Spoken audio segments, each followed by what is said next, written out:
ഞാൻ ഡോക്ടർ അജയൻ വർഗീസ്, കുന്നമംഗലം പന്തീർപ്പാടത്തുള്ള institute of sexual and reproductive medicine എന്ന സ്ഥാപനത്തിൻ്റെ ഡയറക്ടറാണ്.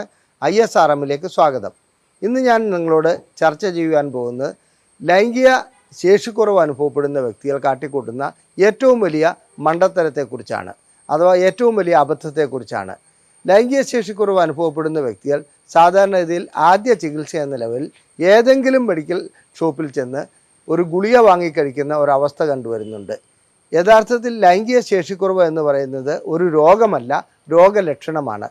നമ്മുടെ ശരീരത്തിലുള്ള മറ്റേതെങ്കിലും അസുഖത്തിൻ്റെ ഒരു പ്രതിഫലനം മാത്രമാണ് ലൈംഗിക ശേഷിക്കുറവ്. അത് ഹൃദ്രോഗമാകാം, പ്രമേഹമാകാം, പ്രഷറാകാം, അതുപോലെ തന്നെ ഞരമ്പുകളെ ബാധിക്കുന്ന അസുഖങ്ങളാകാം, തലച്ചോറിൽ അനുഭവപ്പെടുന്ന പാർക്കിൻസൺസ് ഡിസീസ് ആവാം, അല്ലെങ്കിൽ മൾട്ടിപ്പിൾ സ്ക്ലീറോസിസ് ആകാം, ഇല്ലെങ്കിൽ അർബുദമാകാം.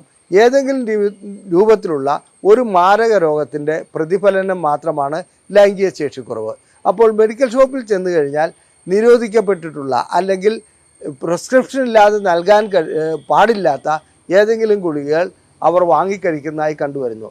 ഇത് വയാഗ്ര ഗണത്തിൽപ്പെട്ട ഗുളികകളാണ് കൂടുതലായി കണ്ടുവരുന്നത്. ആ വയാഗ്ര ഗണത്തിലുള്ള ഗുളികകൾ കഴിക്കുമ്പോൾ ഉടൻ തന്നെ ലൈംഗിക ശേഷിക്കുറവ് പരിഹരിക്കപ്പെടുന്നു, അഥവാ ലൈംഗിക ശേഷിക്കുറവ് വീണ്ടെടുക്കുന്നു. ഇതുകൊണ്ട് ലൈംഗിക ശേഷിക്കുറവ് പരിഹരിച്ചു എന്നുള്ള ധാരണയിൽ ഇത്തരം രോഗികൾ വീണ്ടും വീണ്ടും ഈ ഗുളികകൾ വർഷങ്ങളോളം കഴിച്ചു വരുന്നതായി കാണാം. എന്നാൽ അടിസ്ഥാന രോഗം അവരുടെ ശരീരത്തിൽ നിലനിൽക്കുകയും അത് വളർന്ന് പന്തലിച്ച് ഒരു വലിയ വൃക്ഷമായി മാറുകയും ചെയ്യുന്നു. അതിനുശേഷം തുടക്കത്തിൽ തന്നെ ലൈംഗിക ശേഷിക്കുറവ് അനുഭവപ്പെടുന്ന അവസ്ഥയിൽ അതിനുള്ള ചികിത്സ നൽകിയിരുന്നെങ്കിൽ ഒരു കാരണവശാലും പ്രശ്നങ്ങളില്ലാതെ പോകുമായിരുന്ന ആ അസുഖത്തെ ഈ രീതിയിൽ വളരുവാൻ വിടുകയാണ് ഇത്തരം ചികിത്സകൾ കൊണ്ട് നടക്കുന്നത്. ഇനി മറ്റൊരു കാര്യം പറയാം. ഈ മരുന്നുകൾ കഴിക്കുന്ന ചില വ്യക്തികൾക്ക് മറ്റ് മരുന്നുകളുടെ കൂടെ കഴിക്കാൻ പാടില്ലാത്തതാണത്. ഉദാഹരണം, ഹൃദ്രോഗമുള്ള വ്യക്തികൾ ചിലപ്പോൾ ഈ മരുന്നുകൾ കഴിക്കുകയാണെങ്കിൽ അവർ സോർബിറ്റേറ്റ് അഥവാ നൈട്രേറ്റ് അടങ്ങിയ ഗുളികകൾ കഴിക്കുന്നതിൻ്റെ കൂട്ടത്തിൽ ഇത് കഴിക്കുകയാണെങ്കിൽ അവർക്ക് മരണം വരെ സംഭവിക്കാം. ആ രീതിയിലുള്ള ഗുളികകളാണത്. അപ്പോൾ ഡോക്ടറുടെ നിർദ്ദേശത്തിനനുസരിച്ച് മാത്രം നൽകേണ്ട ഇത്തരം ഗുളികകൾ പല രീതിയിലും പ്രിസ്ക്രിപ്ഷൻ ഇല്ലാതെ പല മെഡിക്കൽ ഷോപ്പുകളിലും നൽകി വരുന്നതായി കാണപ്പെടുന്നുണ്ട്. അതിൻ്റെ അനന്തരഫലം എന്താണെന്ന് വെച്ചാൽ ഒരു രോഗിയുടെ യഥാർത്ഥ രോഗം കണ്ടുപിടിക്കപ്പെടാതെ രോഗികൾ ആ ഗുളികകൾ വാങ്ങിക്കഴിച്ച് അവരുടെ അസുഖം മൂർച്ഛിപ്പിക്കുന്നതായിട്ടാണ് കാണുന്നത്. ഞാനിതൊരു ഉദാഹരണം വഴി വ്യക്തമാക്കാം. പനി വന്നാൽ നമ്മളെല്ലാവരും കഴിക്കുന്ന ഒരു ഗുളികയാണ് പാരസെറ്റമോൾ. പാരസെറ്റമോൾ കഴിക്കുന്നതുകൊണ്ട് പ്രത്യേകിച്ച് ഒരു ദോഷവുമില്ല. വളരെ അപൂർവം പേർക്ക് മാത്രമേ അതിന് അലർജി ഉണ്ടാകാറുള്ളൂ. അതല്ലാതെ വേറൊരു ദോഷമില്ല. തുടർച്ചയായി കഴിക്കുകയാണെങ്കിൽ വൃക്കകളെ അത് ബാധിക്കും, വൃക്കകൾക്ക് തകരാറുണ്ടാവും. അതവിടെ നിൽക്കട്ടെ. ഒന്നോ രണ്ടോ പാരസെറ്റമോൾ കഴിക്കുന്നതുകൊണ്ട് കുഴപ്പമൊന്നുമില്ല. ഒരു ടൈഫോയിഡ് രോഗി പാരസെറ്റമോൾ കഴിക്കുകയാണെങ്കിൽ അദ്ദേഹത്തിൻ്റെ പനി കുറയും. അദ്ദേഹം തെറ്റിദ്ധരിക്കുകയാണ് എൻ്റെ പനി മാറി എന്നുള്ളത്. അതിനുശേഷം ഒന്നോ രണ്ടോ ആഴ്ചയ്ക്ക് ശേഷം ഈ പനി കൂടുതലായി വരികയും അധികരിക്കുകയും അതുപോലെ തന്നെ അദ്ദേഹത്തിൻ്റെ കുടലിൽ നിന്ന് രക്തസ്രാവം ഉണ്ടാകുകയും അദ്ദേഹത്തിന് ചികിത്സ വളരെ ദുരിതപൂർണമായി മാറുകയും ചെയ്യുന്ന ഒരവസ്ഥ കാണാം. അപ്പോൾ ടൈഫോയിഡ് പനിയെ വളരാൻ അനുവദിച്ചത് ഈ പാരസെറ്റമോൾ കഴിക്കുന്നതുകൊണ്ടാണ്. തുടക്കത്തിൽ പാരസെറ്റമോൾ കഴിക്കാതെ ഏതെങ്കിലും ഡോക്ടറെ കണ്ട് വ്യക്തമായ പരിശോധനകൾ നടത്തി എന്താണ് കാരണമെന്ന് കണ്ടുപിടിച്ച് അതിനുള്ള ചികിത്സ നൽകിയായിരുന്നെങ്കിൽ പ്രശ്നങ്ങളില്ലാതെ അത് പോകുമായിരുന്നു. ഇതേ അവസ്ഥ തന്നെയാണ് ലൈംഗിക രോഗങ്ങൾക്കുള്ള അഥവാ ലൈംഗിക ശേഷിക്കുറവിന് മെഡിക്കൽ ഷോപ്പിൽ നിന്നും മരുന്ന് വാങ്ങിക്കഴിക്കുന്നതുകൊണ്ട് ഉണ്ടാകുന്നത്. അങ്ങനെ മരുന്ന് വാങ്ങിക്കഴിക്കുന്നതുകൊണ്ട് അവരെ സംബന്ധിച്ചിടത്തോളം അവരുടെ യഥാർത്ഥ രോഗം കാണാതെ പോകുന്നു. ആ യഥാർത്ഥ രോഗം കാണാതെ പോകുന്നതോടുകൂടി അവർ ലൈംഗിക പ്രശ്നങ്ങൾക്കുള്ള പരിഹാരമാണെന്ന് കരുതി ഈ ഗുളിക നിരന്തരമായി കഴിക്കുന്നു.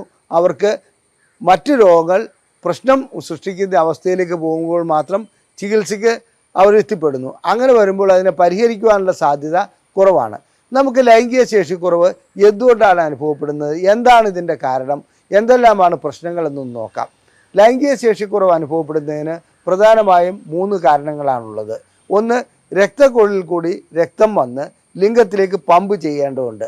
അത് പമ്പ് ചെയ്യാനുള്ള കപ്പാസിറ്റി അവരവരുടെ ശരീരത്തിനില്ലാതെ വരും. അതായത് ഹൃദ്രോഗം ബാധിക്കുക, അല്ലെങ്കിൽ എന്നാണ് വെച്ചിട്ടുണ്ടെങ്കിൽ രക്തക്കൊഴലിൽ ബ്ലോക്ക് ഉണ്ടാകുക, ഇനി പമ്പ് ചെയ്ത് അവിടെ എത്തിപ്പെടുന്ന രക്തം പെട്ടെന്ന് തന്നെ തിരിച്ചു പോവുക.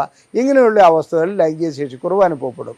ഇനി ഞരമ്പുകളെ ബാധിക്കുന്ന, അതായത് ഞാനിവിടെ ഉദ്ദേശിക്കുന്നത് നേർവാണ്, ഞരമ്പുകളെ ബാധിക്കുന്ന ഏതെങ്കിലും രൂപത്തിലുള്ള അസുഖം ഉടലെടുക്കുകയാണെങ്കിൽ അത് പ്രമേഹം വഴി വരാം, മറ്റ് പല കാരണങ്ങൾ കൊണ്ട് വരാം, ന്യൂറോപ്പതി എന്ന് പറയുന്ന പല രൂപത്തിൽ വരാറുണ്ട്. അങ്ങനെ വരികയാണെങ്കിൽ ലൈംഗിക ശേഷിക്കുറവ് അനുഭവപ്പെടാറുണ്ട്. തലച്ചോറിനെ ബാധിക്കുന്ന ചില അസുഖങ്ങൾ, അതായത് മൾട്ടിപ്പിൾ സ്ക്ലീറോസിസ്, പാർക്കിൻസൺസ് ഡിസീസ്, ഇങ്ങനെയുള്ള അസുഖങ്ങൾ ഉണ്ടാകുകയാണെങ്കിൽ ലൈംഗിക ശേഷിക്കുറവ് അനുഭവപ്പെടാറുണ്ട്. ഇനി ഇതെല്ലാം കൂടാതെ തന്നെ എന്നാണെന്ന് വെച്ചിട്ടുണ്ടെങ്കിൽ ചില ഹോർമോണുകളുടെ, അതായത് തൈറോയിഡിന് പ്രശ്നങ്ങൾ ഉണ്ടായാൽ അത് അനുഭവപ്പെടാറുണ്ട്, ലൈംഗിക ശേഷിക്കുറവ് അനുഭവപ്പെടാറുണ്ട്. ടെസ്റ്റോസ്റ്ററോൺ ഹോർമോൺ കുറവാകുകയാണെങ്കിൽ അത് അനുഭവപ്പെടാറുണ്ട്. പ്രൊലാക്റ്റിൻ കൂടുകയാണെങ്കിൽ ലൈംഗിക ശേഷിക്കുറവ് ഉണ്ടാകാറുണ്ട്. അപ്പോൾ ഇതിനെല്ലാം ഓരോ കാരണങ്ങളുണ്ട്.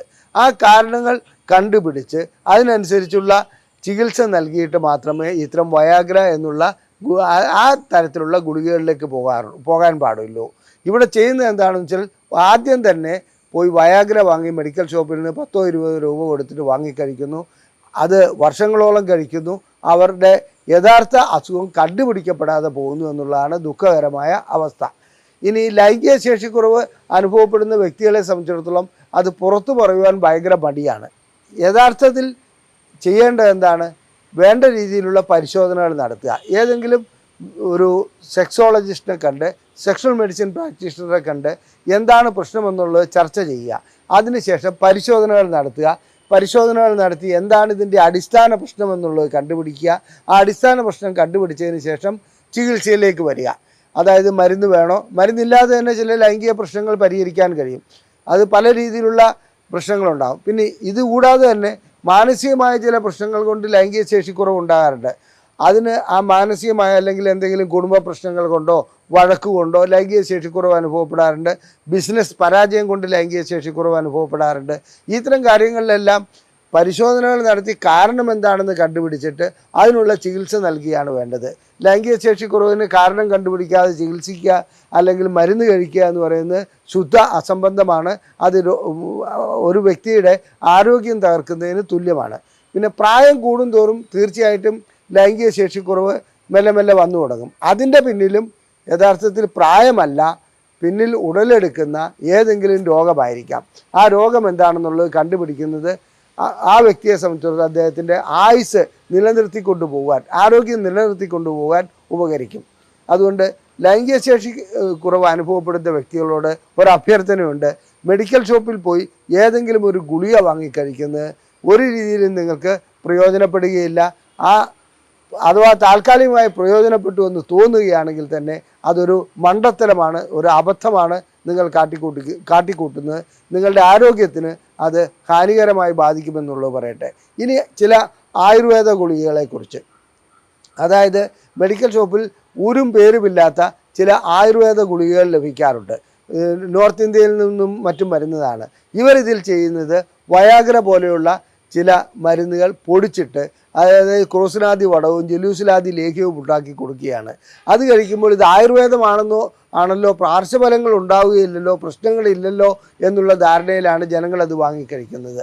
അത് വാങ്ങിക്കഴിക്കുന്നതോടുകൂടി ലൈംഗിക ശേഷി പരിഹരിക്കപ്പെടുന്നു. അതോടുകൂടി അവരൊരു സംതൃപ്തിയിലെത്തുന്നു. അതായത് എനിക്ക് വലിയ പ്രശ്നങ്ങളില്ല, ആയുർവേദത്തിലുള്ള പാർശ്വഫലങ്ങളില്ലാത്ത ഗുളികയാണ് കഴിച്ചത്. സത്യം പറയട്ടെ, ഇതും ശരിക്കും വ്യക്തമായ ലേബലുള്ള, അതായത് നമ്മുടെ ഏത് ആയുർവേദ്യശാലയിൽ നിന്നാണ് ഉണ്ടാക്കിയത് അത്തരം ആയുർവേദ ഗുളികകൾ കഴിക്കുന്നതുകൊണ്ട് പ്രശ്നമുണ്ടാകില്ല. അതേസമയത്ത് ഏതെങ്കിലും ഒരു ആയുർവേദ ഗുളിക കഴിച്ച് അതിനകത്ത് ഇത്തരം വിക്രസുകൾ കാട്ടിക്കൂട്ടിയിട്ടുണ്ടെങ്കിൽ, ഇത്തരം തട്ടിപ്പുകൾ കാട്ടിക്കൂട്ടിയിട്ടുണ്ടെങ്കിൽ ലൈംഗിക ശേഷി വീണ്ടെടുക്കുന്നു, പെട്ടെന്ന് തന്നെ വീണ്ടെടുക്കുകയാണെങ്കിൽ തീർച്ചയായും ഒരു സംശയം നിങ്ങളുടെ മനസ്സിലുണ്ടാകണം, ഇതിനകത്ത് മോഡേൺ മെഡിസിനിൽ ഇംഗ്ലീഷ് മെഡിസിൻ കൂട്ടിക്കലർത്തിയിട്ടുണ്ടോ എന്നുള്ളത്. ലൈംഗിക ശേഷിക്കുറവ് അനുഭവപ്പെടുന്ന വ്യക്തികളെ സംബന്ധിച്ചിടത്തോളം ജാള്യതയുണ്ട്, ആകുലതയുണ്ട്. ഇതെന്തുകൊണ്ടാണെന്നത് മാത്രമല്ല, വല്ലാത്ത രീതിയിൽ ഇന്ന് സമൂഹം എന്നാണെന്ന് വെച്ചാൽ അവൻ്റെ തെറ്റായി അതിനെ ചിത്രീകരിക്കാറ് പോലുമുണ്ട്. അതുകൊണ്ട് ഒരു അഭ്യർത്ഥന ഇതാണ്, നിങ്ങൾക്ക് ലൈംഗിക ശേഷിക്കുറവിനെക്കുറിച്ചുള്ള എന്തെങ്കിലും സംശയമുണ്ടെങ്കിൽ ഈ തന്നിരിക്കുന്ന നമ്പറിൽ ISRM എന്ന് ടൈപ്പ് ചെയ്ത് ഞങ്ങൾക്ക് അയയ്ക്കുക. ഞങ്ങൾ സൗജന്യമായി മറുപടി നൽകുന്നതാണ്. നിങ്ങളുടെ ഏത് സംശയങ്ങൾക്കും വാട്സപ്പ് വഴി സംശയം ചോദിക്കാവുന്നതാണ്. അതിന് ഞങ്ങൾ മറുപടി നൽകുന്നതാണ്. നിങ്ങൾ ISRMൽ എല്ലാ രീതിയിലുള്ള ലൈംഗിക പ്രശ്നങ്ങൾക്കുമുള്ള ചികിത്സകൾ ഞങ്ങൾ നൽകുന്നുണ്ട്. നിങ്ങൾക്ക് അത്തരം ലൈംഗിക ശേഷിക്കുറവോ മറ്റു പ്രശ്നങ്ങളോ ഉണ്ടെങ്കിൽ ഞങ്ങളെ സമീപിക്കുവാൻ മടി കാണിക്കരുത്. നന്ദി, നമസ്കാരം.